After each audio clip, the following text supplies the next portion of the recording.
I got warned when I got hired here not to drink the water. And sure enough, and I only saw it this one day, but the day that I got hired here, I did see water coming out of the taps brown.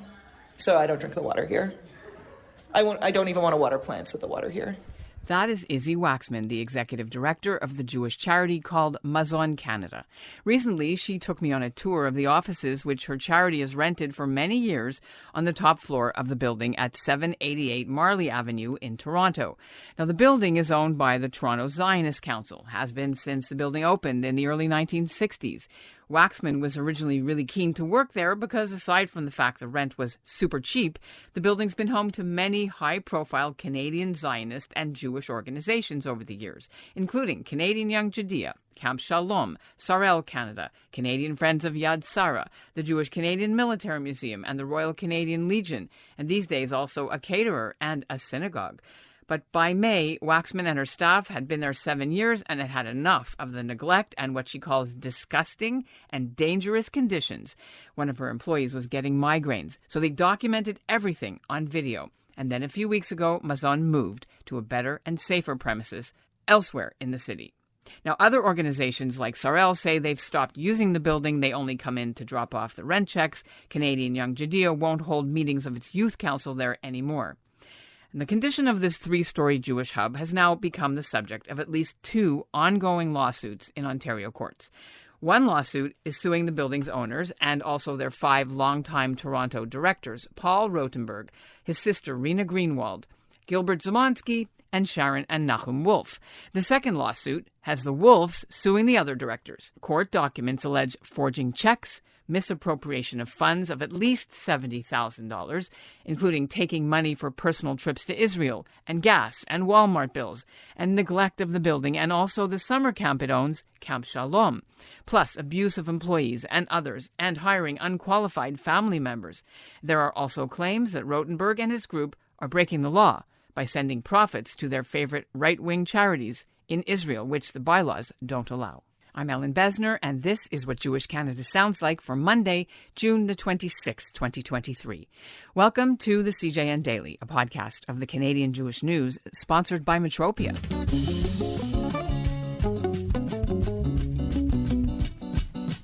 Today's episode is the first in a series of stories we'll be running about the troubles at 788 Marlee and the wider issues about the Toronto Zionist Council's control of the other property it owns, an overnight camp, Camp Shalom in Gravenhurst, Ontario. So first, let's take a tour of the building with Mazon Canada's Izzy Waxman. We were there just hours before the moving trucks came in early May. We started on the 3rd floor with peeling paint, cracked ceilings, missing tiles, plaster dust covering desks and boxes of documents, holes in the staircase walls. The men's bathroom has no working lights. There are hardly any lights in the women's bathroom.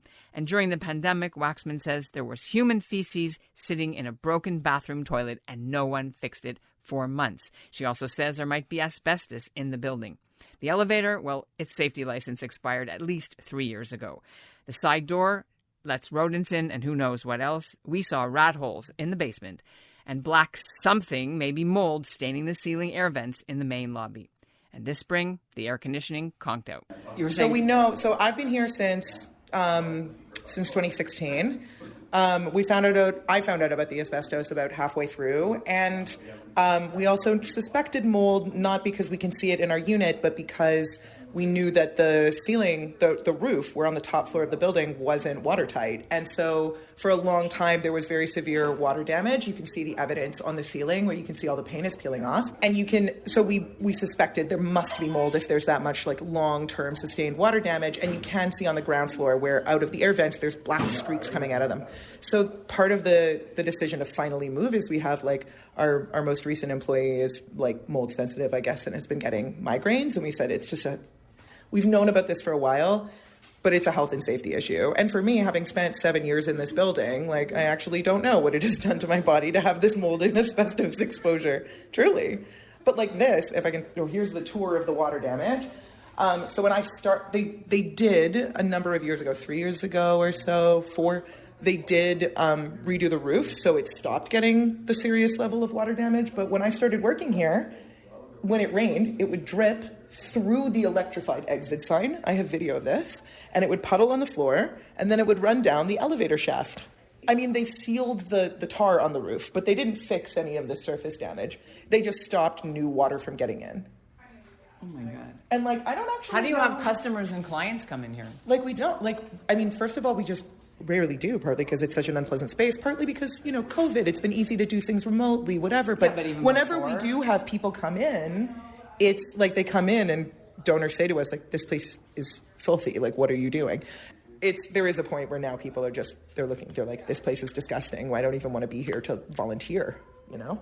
So in here, Oh my God. so at one point I at the came in skylight. here, yeah, and the reason that the paint is peeling on the insides of these skylights is because when I came in here at one point, I noticed, what is this? What is all this dust and this? Why is there a ceiling my tile? God. The skylight, this is 6 months, a year after they had redone it, just blew off. Like the skylights were just blowing away, and it had been raining indoors here for, I don't know, 2 weeks? Who knows? Here, let me show you the bathrooms, because that's juicy. The bathrooms are really nightmarish. This can't be safe. Is there a But light? this is as bright as it gets. And What? that's been That's like it? that. You can't turn the light on? Nope, and that has been true for years. How do you go into the urinal? It's pitch black in there. Yeah. Well, the urinal's around this side, but the toilet? And Yeah. even the toilet. And that's how you turn it on. this is it turned on, yeah.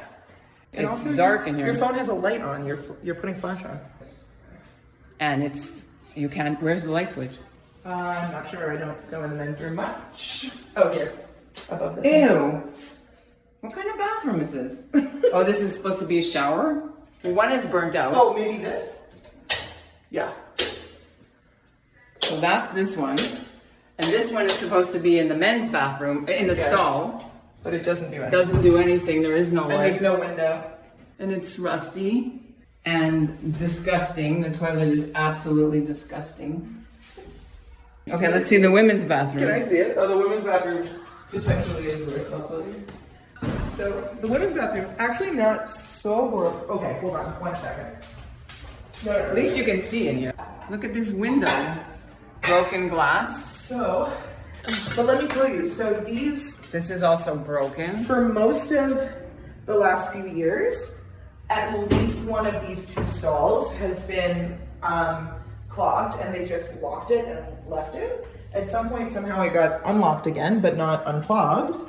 And so this stall for a year was clogged. For most of that time, one of the, like someone who just came to use like a board meeting, whatever, who didn't know that it was clogged, used it. And then it couldn't go, and no one cleaned it. And that it grew mold and just stayed there for most of a year in this stall. Human feces with mold on it. This sink, I think, maybe it was this one, I have photos, came off the wall, and I told the building management, actually, I didn't tell the building management right away. This was still, we were like in and out of the building lockdowns. When the building management found out, he was upset with me that I didn't tell them immediately. It had been like a week or so. And I laughed to myself internally because I'm like, now that he knows, like, how long is it going to take him to deal with it? We had a tracker at one point. We were tracking on a whiteboard how many weeks before building management would do it, but we gave up. It was like more than 6 months. It was like 8 months, 9 months, and the sink was just hanging off the wall. I have been like really sitting with, like, I mean, my personal relationship with this building is like when I first came here and I got a job at this desk in this room, I was 24 years old. I'm 32. I'm turning 32 next week. It's like seen me through my entire professional development. Like I came here, I was like bright-eyed, bushy-tailed, what's going to happen? My first like full-time salary job. And like now I'm at such a different place in my life. And I'm like really sad to be leaving this building, honestly, even though it's obviously a nightmare, even though I'm like worried about my health in the building, even though I'm worried about my staff's health in the building. I just like, I have been really emotional about feeling forced out of this place because it's been important to me. And I know it's been important to so many other people. How many other people, like I said, have celebrated simchas, like just in the next room down the hall. Like this was a place with so much joy. And now it's just so clear it's got a timeline on it, and it's become so irrelevant in Jewish community life that I don't think I'll hear about it when it goes. That's it for Do you all want the, this building to be condemned? What do you think should happen to this building? Because you've tried for years to get stuff fixed.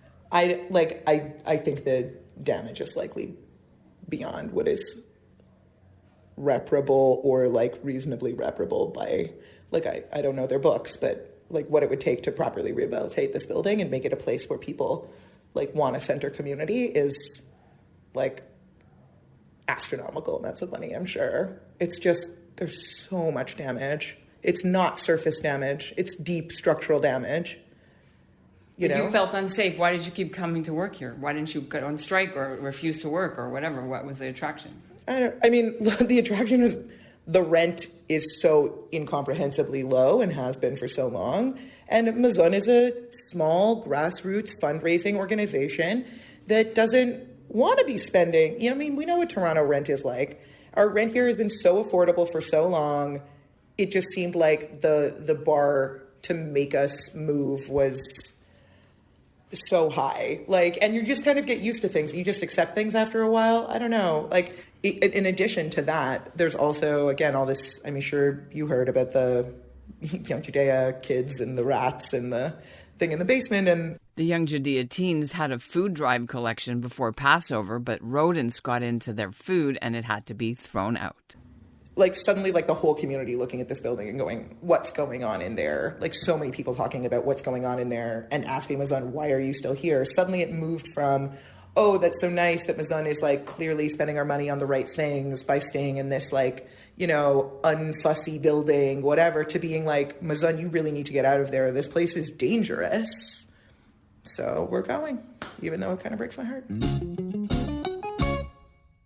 Now, in recent days, the wooden side door where the hole was has since been boarded up with a big piece of plywood. And there are 2 new metal doors installed on another side of the building. But otherwise, nothing else has been substantially fixed since I was first there. Jesse Lash runs the bakery on the lower level. His business has passed City of Toronto's health inspections several times. And at first, he was reluctant to talk, since the problems are mainly 2 floors up and in the basement. But he's been without air conditioning to cool his workspace and its ovens, and he's concerned it's taking too long to fix. We also spoke to the small independent Orthodox synagogue that operates in the building. It's known as the Marlee Shul. They've just raised $18,000 to renovate their space and put in a new mechitza and a dance floor. Organizer Ronnie Perez says people really enjoy attending services here on Shabbat and special occasions. I know the building is very old. I don't know. Maybe we just don't notice so much. We're grateful we have a place to operate. So it hasn't, we haven't really. In terms of mold and stuff, I don't know. I unfortunately I can't really speak to it. On the ceiling. Well, when you come in, those big vents in the lobby, they're all black, right? So we don't. So we really don't touch the rest of the building. Is the truth. We don't really touch the rest of the building. We do have one room where we run a kids program. On Shabbat for parents that bring their kids, but our space we kept pretty well, right? And now that there is, I guess there would be a bit of a difference between the main shul and the upstairs. Probably aesthetically, there's probably a much more noticeable difference, but we don't, considering that none of us really go up there, we just kind of come in and then leave. It doesn't really affect us. Okay, and what about the actual space in terms of safety and health? Have you seen the rat droppings down there? And in terms of rat droppings, yeah, well, it's definitely been like that in the past. But when we renovated, we kind of patched any holes that there were on the wall. We patched up. There was a space behind behind this white partition that was used as storage for many years, and one of our plans was get anything out of there, that we absolutely don't need, and clean it out, patch the wall. So that place is spotless now, thankfully.